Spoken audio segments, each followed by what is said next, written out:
Hello everyone, welcome to another Workshop Wednesday. Today we're going to be talking about Intro to Water activities. My name is Tamara, I use she, her, hers pronouns. And my name's Mayla, and she, her, hers as well.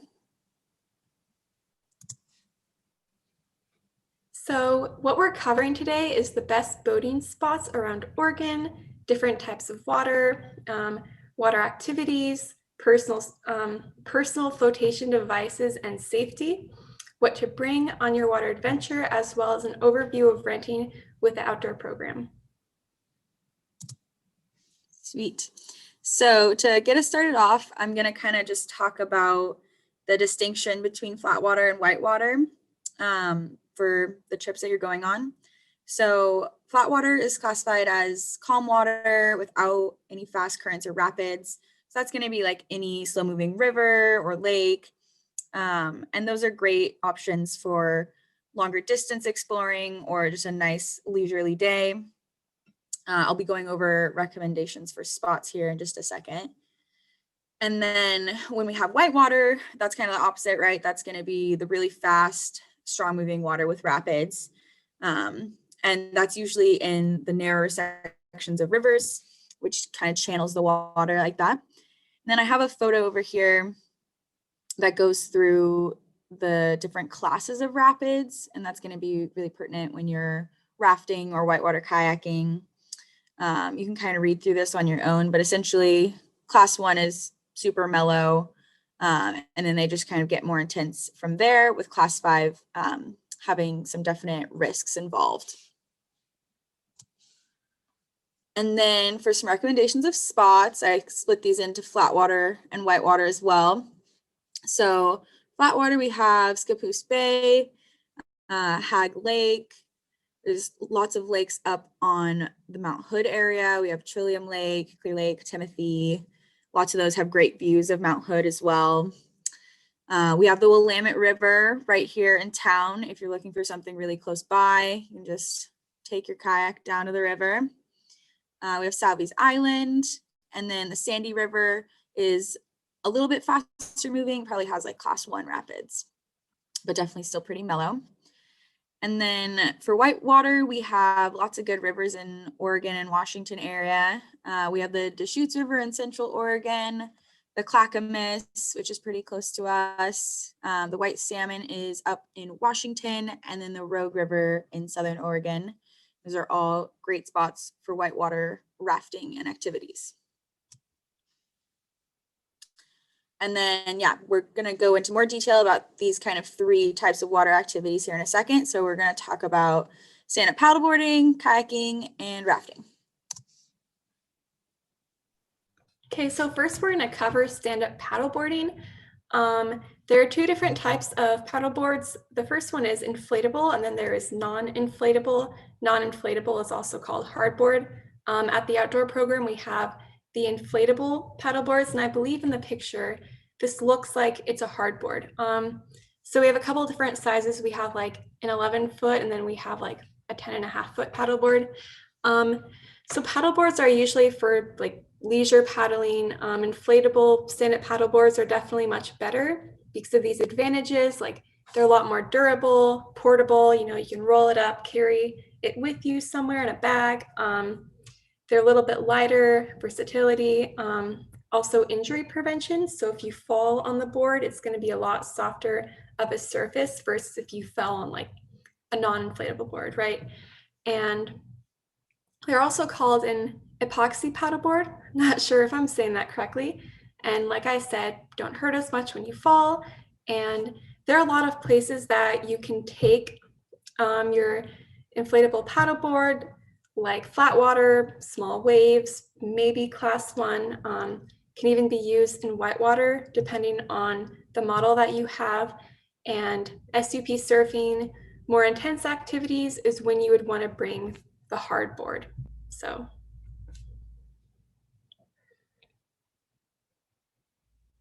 I think we can go to the next slide. Okay, cool. Inflatable kayaks, kind of a lot of writing here. So as you can see on the picture, this is kind of what our single kayaks look like. This one is the NRS. We have this model. There's also a tandem, which holds 2 people. The 2 people kayaks that we have, 2-person, are red. Inflatable kayaks are very stable, safe, easy, accessible, very easy to get in and out of. There's a self-bailing floor, which essentially means that there are quick draining holes. So if the water gets in, it's going to get out. So that is a really nice part of these boats. The material is really durable, lasts a long time, easy to patch, can be welded, glued. It's not as resilient to extreme temperatures or UV rays. So for some inflatable kayaks, you'll want like a UV protectant spray, like 303 protectant. However, at the outdoor program, we have Penal Orca. This is abrasion resistant, resistant to UV rays, chemicals. Like I said, these are the NRS kayaks that we have. They can be basically for like chill day on the lake. I took them down to Hag Lake during spring break, ton of fun, or you can use them for heavy whitewater and rugged use. So a note, when you're pumping air into a kayak, we have these things called valves. As you can see on the arrows here, it's pointed to a little gray circle. So you'll take the cover off, and then this is what a valve looks like. It's the whole thing, not what it's gonna look like when you open it. But essentially, when you open up this cover, you have a valve here and you want to turn it right. And when it's right, that means it's closed. So you have a little rhyme here to remember, righty-tighty, lefty-loosey. So if you have the valve turned to the left, you're going to pump a bunch of air in and it's all going to be let out because your valve is closed. So yeah, just remember, turn it right when you open it up and then just put the cover back on.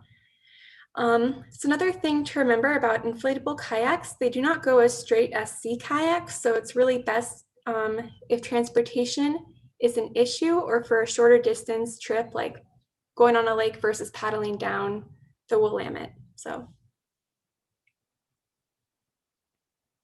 And next we're going to be talking about sea kayaks. So this is a kayak for paddling on open waters of ocean, lakes, or bays. So this is a bit different because it has a closed bottom part of the kayak. So if water gets in, it's not going to get out.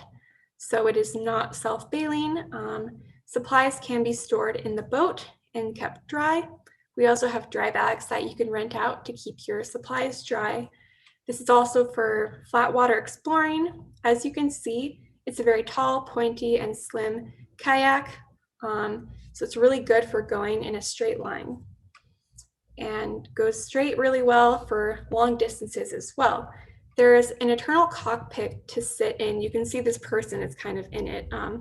You can use a skirt to keep the water out. We also have skirts for you all to rent out.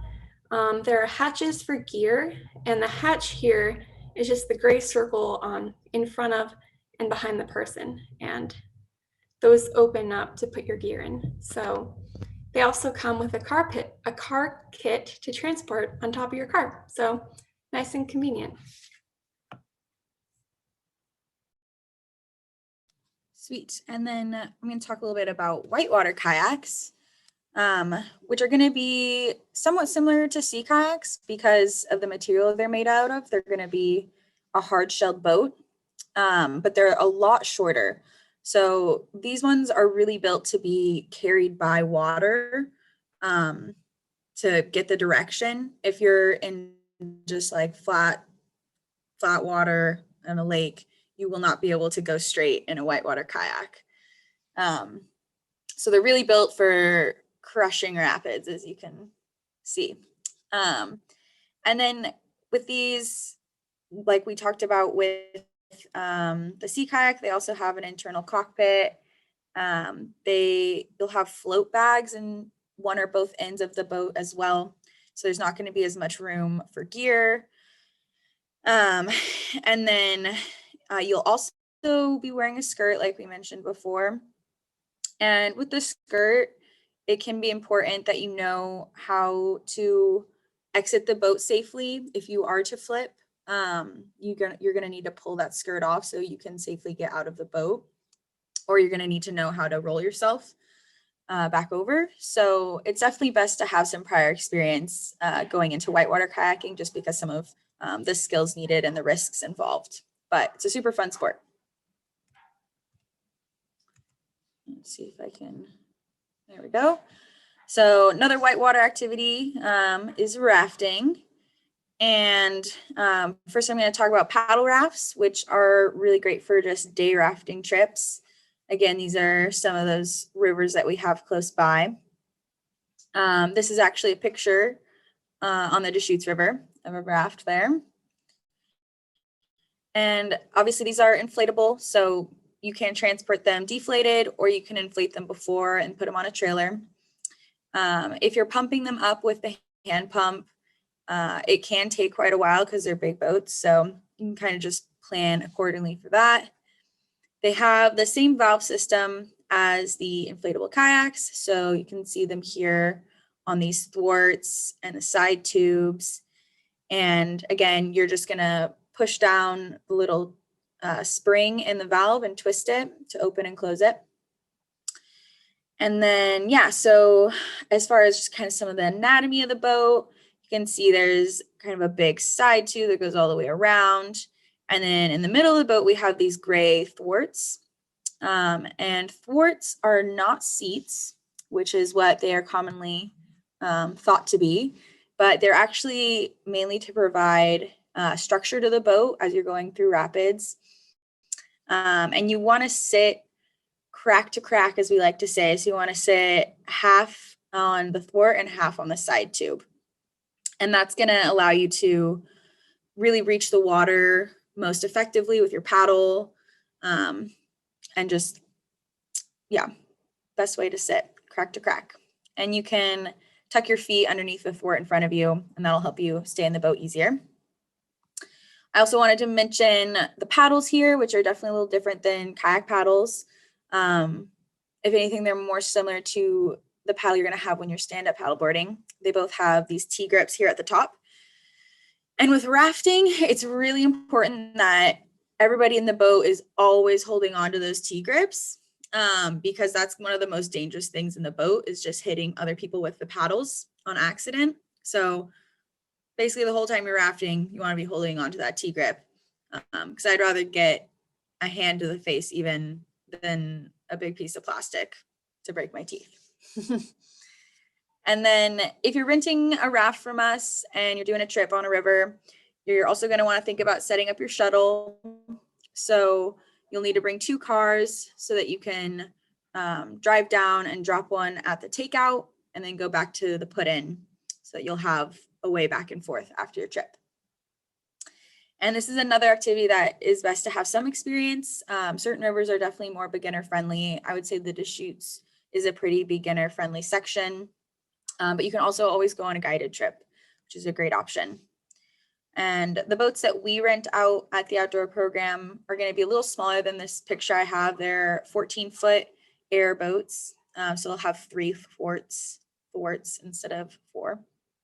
And our package comes with the paddles, PFDs, helmets, a pump, repair kit, and a throw rope. So everything you need, basically. And then another type of raft we have is going to be a gear boat or oar frame. And these are awesome for longer rafting trips, overnight trips where you need to have a boat to carry all of your equipment and gear. There's not going to be thwarts usually in these boats to make room for the frame and all the gear that you're carrying.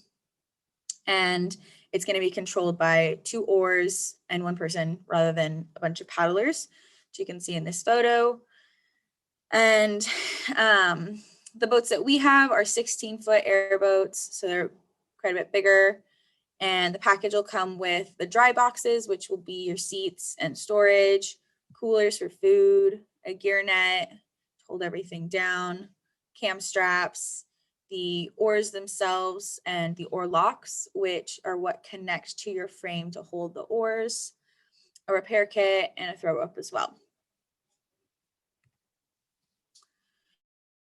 And then something that's super important is safety and PFDs. So I'm going to talk about that for a bit here. PFD stands for Personal Flotation Device. And there are quite a few types of PFDs, but I'm going to go over type 3 and 5 since those are the ones we rent and those are kind of the most common ones. Type 3 you can see up here on the top. These are going to be just a little bit more lightweight than the Type 5. They are great for kayaking and paddleboarding and activities where you're closer to getting help or there's just less risk involved. And then the Type 5 is going to have an additional headrest on the back, and that's great for rafting because it'll protect your head from rocks and it'll also keep your head floating if you're in the water in the rapids. And then for fitting PFDs, you want them to be really snug, especially when you're rafting, because you'll use your PFD to pull you back into the boat if you were to fall out. So you want to make sure you start it with everything completely loose so that you can get it fitted properly. So loosen all the straps, and then you'll put the PFD on. And I like to start with the buckles and never forget that very bottom fourth buckle. It's kind of hidden, but there are 4 buckles, not just the middle 3. So you can get your buckles, tighten all 3 of the side cinch straps, and you want those really tight. And then you're going to do your 2 shoulder straps last. And you should, once it's tightened, you shouldn't be able to pull your shoulder straps up above your ears. If you're pulling on it and your PFD slides up, then it's too loose. We like to say, if you can't breathe, you can't drown. Kind of silly, but. And then some other safety things. It's always a great idea to have a whistle on you for emergencies. And of course, only use it in emergency situations. There's also some hand signals you can learn or communicate with your group beforehand. A lot of people do like the tap on the head, and that's asking the question, are you okay? And if you return it, that means yes. So it's a good one. Some kayaking specific safety things that you're going to want to look into are learning how to self-rescue. So if you capsize and you fall out of your boat, learning how to get back in. If it's a hard-shelled kayak, a sea kayak or a whitewater kayak, you're going to have to deal with getting the water out because, like Tamara said, it's not going to self-bail. So it's a little easier if you're in a inflatable kayak. And then again, making sure you know how to get that skirt off of your boat in the case that you were to flip so you wouldn't be stuck. And some rafting safety. If you're ever in the water, ever fall out of your boat, never stand up in the river, even if the water is super shallow, because that puts you in the risk of foot entrapment. If you get your foot caught in the rocks and then the water takes you down, it's not a good situation. So just never stand up. If you fall out, you're actually going to want to get into swimmer's position, which is nose up and toes up on your back and feet down river. And you're just going to let the water take you till you're out of the rapid, and then you can swim to the shore. And then throw ropes are a really important piece of safety equipment for rafting and also kayaking. You can use them as well. But that's just going to allow you to throw your rope to somebody that's in the water and pull them back to your boat. So something you can practice before you go out is practicing throwing it and see how accurate you can be. Okay, so now I'm going to talk about what to pack for your water adventure. A quick note here, everything that is starred is the things that we rent out at the outdoor program. So first one is the dry bag. We have a lot of different sizes. You could remind me, Mayla, what the biggest size we have is? It's like 92 or something. I think we actually have 110. Oh, okay. I bet. So yeah, we have really big dry bags that can usually be used if you're on like a gear boat, the 16-foot rafts. Those are really good. Sunscreen as well as hat, glasses. The light is kind of reflecting off the water all day, so you don't want to get burned or hurt your eyes. Change of clothes, towel. You can also leave these with your shuttle car if you are doing like a long day rafting trip and you don't want your things to get wet. Or if it's overnight, you just put a change of clothes and towel into the dry bag. As well as if it is cold, you'll want a lot of different layers. Like we have wetsuits. We have a Farmer Jane as well as the Farmer John wetsuit. I believe that is just like tank top on the top, but then it's like kind of pants on the bottom. We have a splash jacket, booties. These are kind of the little water shoes, water boots, essentially to keep your feet warm and dry. We have pogies. We don't really get these rented out very often. They're like these big gloves that people can put over their hands as well as the paddles. They're a bit interesting. Usually people just go for gloves instead. As you can see here, people have a ton of helmets. If you go out rafting on anything intense, even on a lake, you want to have a helmet just in case. We also have personal flotation devices. We have a type 3 and a type 5. And I believe the type 5 is for basically more intense water activities. So those are the types of life jackets we have. It's recommended to bring a carabiner. This is really helpful for convenience, attaching your water bottles to the boat, dry bags, shoes, and if your boat breaks apart with another boat, right, it's like linking them back together. That is what a carabiner can be used for, if I'm correct. And also having good shoes and sandals. At the bottom here, we have a link to REI. They have some expert advice on the essentials that you could bring, the 10 essentials. So if you want to check that out, that also has some really helpful information.